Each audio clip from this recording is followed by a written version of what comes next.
Senang sekali kembali bertemu dengan saya Wijayanto di channel Klinik HRD.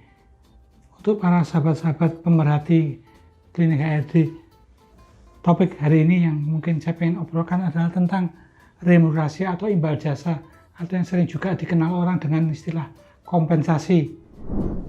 Nah, saya mulai dengan prinsip dasarnya dulu, bahwa pada prinsipnya reward atau ganjaran atau yang secara khusus dalam bentuk remunerasi atau imbal jasa umumnya itu akan berbanding lurus atau seimbang dengan pekerjaan yang harus dilakukan oleh seseorang atau seorang karyawan. Nah, untuk memberikan suatu gambaran sehingga nanti para pemerhati ya, Klinik HRD bisa memahami bagaimana suatu organisasi atau perusahaan itu menata penggajian ataupun sistem imbal jasanya.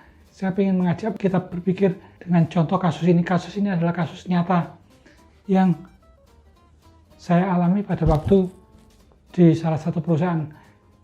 Yang pertama, ini ada kasus, katakanlah nih, ada karyawan, simpelnya saja saya berikan nama A dan B untuk membedakan saja, yang mana si A ini masa kerjanya di perusahaan tersebut sudah 5 tahun, sedangkan si B masa kerjanya baru 3 tahun.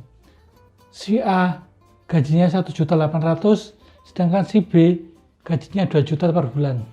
Pertanyaannya yang ditanyakan kepada saya adalah, Pak, ini tidak adil, dan dia mengatakan kondisi seperti ini. Dia hanya mengatakan si A udah gajinya 5 tahun, masa kerjanya udah 5 tahun tapi gajinya 1.800.000, sedangkan si B yang baru 3 tahun gajinya 2 juta. Nah, kasus ini muncul pada saat menjelang proses pengusulan kenaikan gaji. Dan ini adalah kasus nyata ya. Kasus yang kedua, ini ada calon supervisor baru yang baru mau masuk di perusahaan tersebut. Jadi dengan katanya masa kerjanya masih 0 tahun 0 bulan. Tapi sebetulnya karyawan baru ini, supervisor baru ini, dia sudah bekerja dengan posisi sebagai supervisor di perusahaan sebelumnya selama 5 tahun. Dan dia masuk di perusahaan ini dengan gaji 8,5 juta. Sementara supervisor lama atau supervisor lain yang sudah ada di perusahaan tersebut, gajinya 8 juta. Dengan masa kerja 3 tahun. Nah, dari contoh dua kasus ini, mungkin kita akan jadi berpikir, nah sebetulnya itu orang itu dibayar apanya? Nah, saya mulai dengan yang paling sederhana adalah, secara umum, orang itu dibayar, prinsipnya ada yang disebut dengan 3P. Jadi P yang pertama adalah orang dibayar karena posisinya atau jabatannya. Yang mana jabatan itu sebetulnya adalah merefleksikan pekerjaan yang diembannya. P yang kedua adalah performance atau kinerja.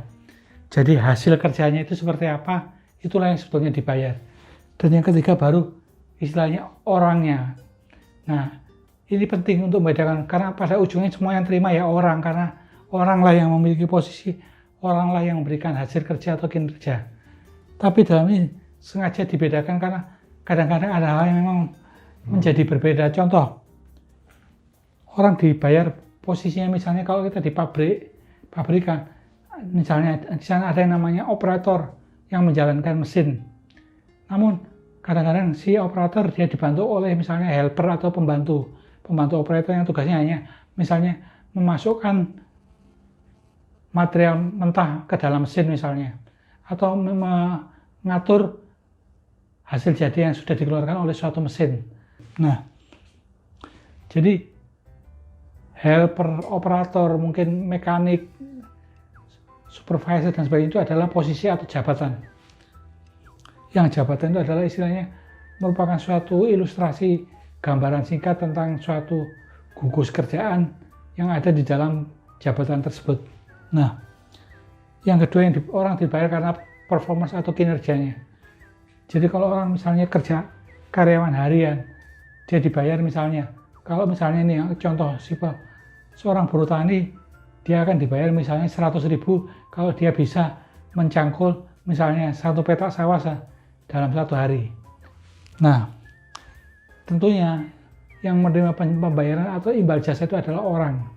Tapi ada kondisi di mana seseorang misalnya dia dibayar karena memang sesuatu yang dia miliki yang melekat pada diri orang tersebut. Contohnya begini, dalam masa-masa misalnya yang misalnya chaos, ketidakteraturan, kadang-kadang ada seorang warga kampung yang ada di belakang perusahaan tersebut yang dia dibayar karena pribadinya karena apa?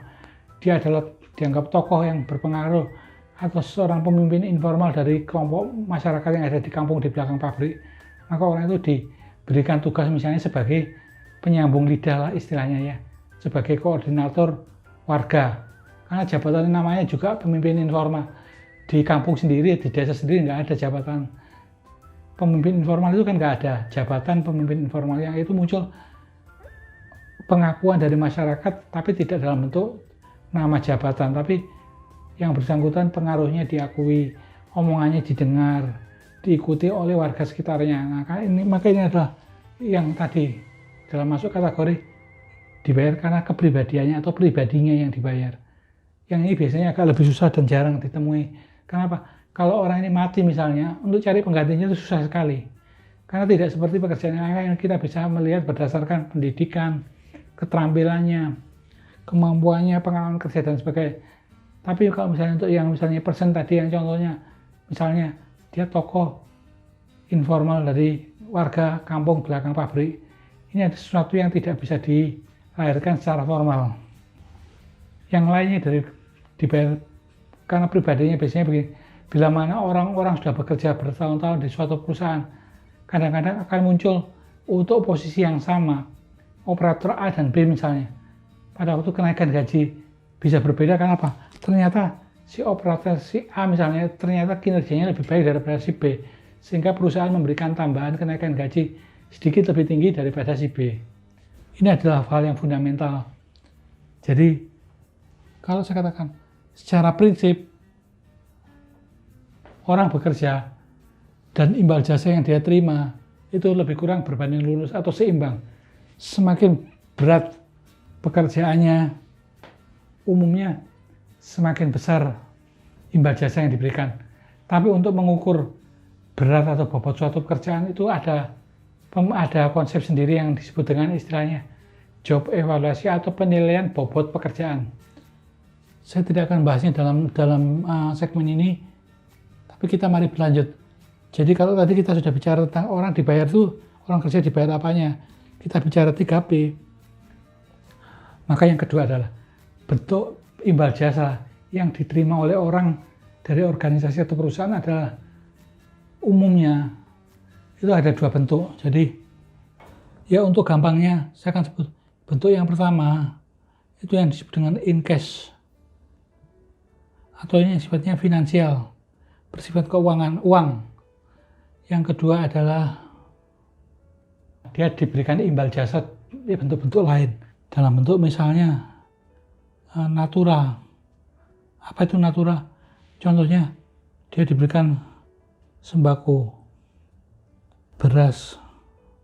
Jadi untuk memberikan pemahaman bagaimana sih suatu perusahaan atau organisasi mengatur sistem pengupahannya, kita itu harus memahami dulu apa yang disebut dengan istilahnya skala pengupahan atau skala penggajian yang dibuat oleh organisasi atau perusahaan untuk setiap posisi atau setiap karyawan yang ada di dalam organisasi atau perusahaan tersebut. Nanti akan kita sambung di sesi berikutnya karena akan cukup panjang dibandingkan yang pengantar tadi. Jadi sampai di sini dulu untuk seksi remunerasi bagian pertama. Sampai bertemu lagi bila mana Anda masih tertarik untuk memahami tentang sistem remunerasi atau imbal jasa yang berlaku mungkin di suatu perusahaan dan praktek-praktek yang umum terjadi.